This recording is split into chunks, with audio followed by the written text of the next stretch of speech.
Hi everyone! Welcome to the Empath Tarot Guys. Another love reading, timeless and general. Take what resonates lang po. Maybe some part of the reading makaresonate kayo, some part of it hindi. Tignan natin ngayon kung anong love connections, lessons in life, and guidance ang ating mababatid sa reading na ito. Mga aral at gabay sa buhay pag-ibig. Tignan po natin. Spirit guys, send me messages. Anong love connections ito, lessons in life, and guidance ang nais yung ipabatid sa amin. Mga aral at gabay. Okay. Send me more messages sa Spirit Guide.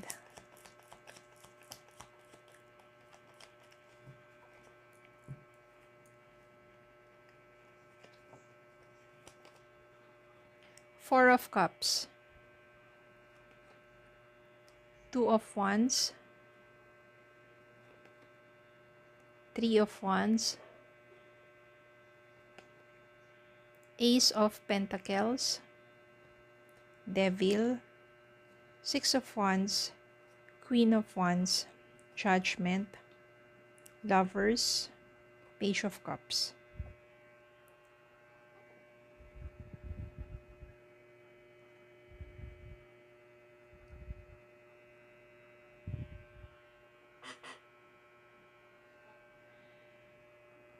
Okay, gilid muna natin to.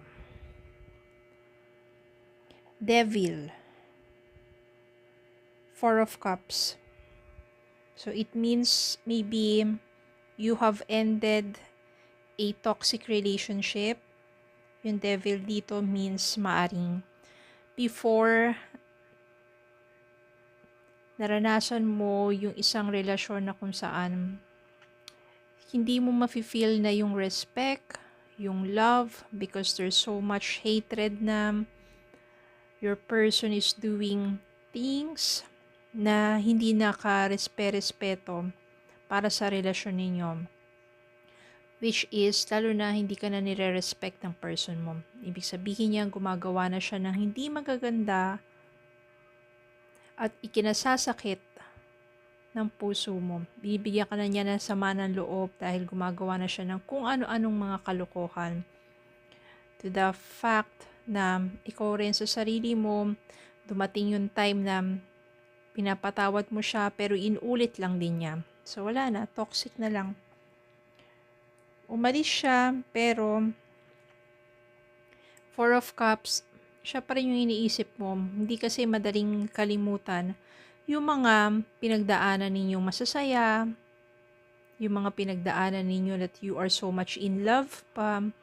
Hindi rin kasi maalis sa isipan mo yung mga pinagdaanan ninyo na kayo ay nasa mabuti pang o nasa magagandang pagsasama pa.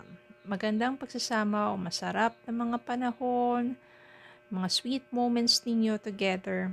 You're still thinking of your person. Pero ang maganda dito kasi pinilit mong mag-move forward. Pinilit mong mag-move on. Two of Wands dito, you want to discover more of yourself. You want to explore. You do travel, explore a lot of things. Maari nag-enroll ka kung saan-saan para may matutunan kang bagong skills. Nag-explore ka to start a business. Nag-explore ka, travel. But ibang mga lugar. Para lang yung attention mo may divert sa ibang bagay. Pinagpatuloy mo yun. Yung Three of Wands dito, ibig sabihin, pinagpatuloy mo, hindi mo ginawa lang siyang plano. Kundi kung ano yung gusto mong gawin, doon ka nag-focus. Kung ano yung passion mo, sinunod mo yon. Habang ang person mo, meron kasing judgment dito, habang yung person mo, sa mga panahon na itinataas mo ang sarili mo, minsan kasi bumabaliktad ang pedestal, 'di ba? Dati kasi palagi mo siyang ng mga panahon na kaya naging toxic na rin relationship ninyo. Yung mga panahon na magkasama pa kayo, palaging siya yung nasa taas ng pedestal. Ibig sabihin, maaring minsan nagiging sunod-sunuran ka na lang sa kanya, na parang medyo na manipulate ka rin yan. Or, yun nga, kahit na paulit-ulit siya nagkakasala, pinapatawad mo lang mabilis, agad-agad.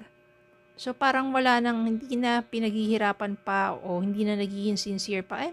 Papatawarin naman niya ako, okay lang. Sige, ulitin ko to.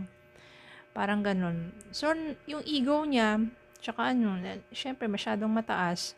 Ikaw napakababa mo naman sa pedestal. Pag sasabihin natin pedestal na yan, pagdating sa love relationship, spiritual yan. So, dito, habang pinapataas mo ang sarili mo sa sarili mong pedestal, umiikot naman ang kapalaran. Dahil nararamdaman ng person mo yung kawalan mo sa buhay niya. Ibig sabihin yan, feeling lost, feeling of guilt, yung feeling, hindi niya maramdaman yung joy from the time na magkasama kayo at masaya kayo at maganda pa inyong pagsasama. So, yun dito, nakakaramdam siya ng guilt. Yung judgment dito is awakening din. Maaring unti-unti na siyang nauuntog sa kanyang mga kalokohan, kanyang mga pagkakasala, habang ikaw naman, you become more attractive. You attract many blessings in your life kasi nagpo-focus ka sa sarili mo. Self-love and care is one way, actually the best way for you to become more attractive, to raise your vibrations. You are doing what you want to do. You're being passionate. You're being very attractive. Kaya ang nangyayari, yung energy mo, na-attract yung person mo. Doon niya nafe-feeling yung namimiss ka niya. Kaya naman dito, merong sense of guilt, regrets yung person mo. Darating yung time, nababalik yan, mag-o-offer sa'yo ng panibagong simula. Hihingi ng patawad, gusto niya ng panibagong simula, paparamdam niya sa'yo na nagbago na siya, at kapag nangyari yan, since mahal mo pa rin naman siya, nararamdaman mo pa rin naman, at nararamdaman mo yung sinseridad niya, and you still have feelings for your person, bibigyan mo siya ng another chance. But this time, hindi na katulad dati na porket lumapit lang ganun, hingi ng patawad, hingi na another chance, ay agad-agad mong ibibigay yon. But this time, ang gagawin mo,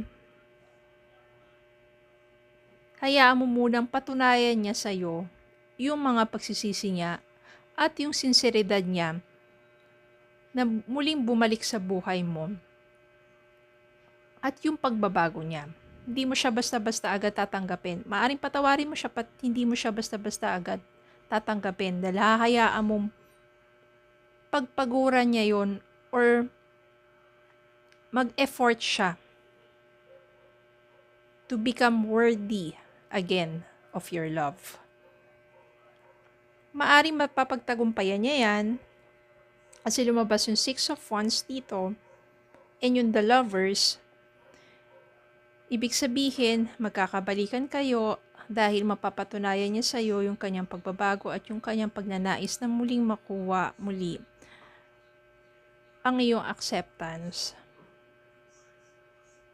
This time, you will be very happy because deep within your heart and soul, you can feel that siya yung soulmate mo, siya yung taong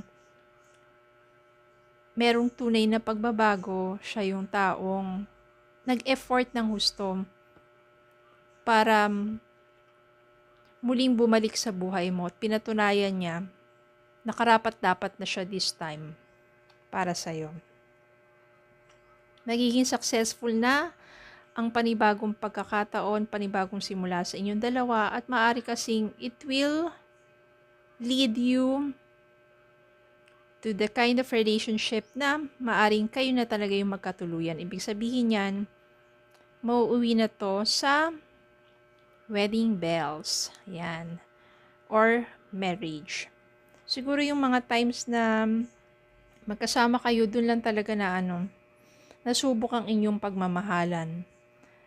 At may mga lessons kayo natutunan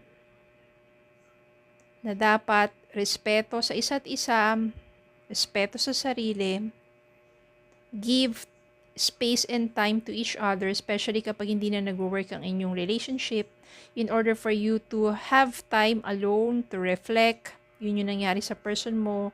Nagkaroon siya ng reflection, muni-muni, feeling of regrets, asking forgiveness. Yung sa'yo naman ay yung bigyan mo ng time sa sarili mo before accepting this person. Hayaan mong patunayan niya muna na karapat-dapat siya sa pagmamahal mo. Nagawa naman niya yun, napagtagumpayan niya. Tinanggap mo siyang muli. And it will lead into a happy second chance. Okay, so ganun talaga ang lessons in life, especially in relationship. Biglang lumabas agad tong dalawang to. Unbreakable love.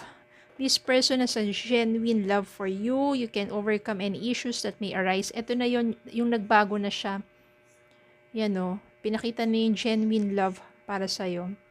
At ma-overcome yung any issues that may arise. Unconditional love, the love between you and your person is eternal, nothing and no one can take it away from you. Maybe after your person has ready rebirth, yun na yung nangyari. Okay, so yun lang po. Maraming salamat po for watching. Please don't forget to like, share, comment, subscribe, follow me Facebook and TikTok. Have a good day po and God bless.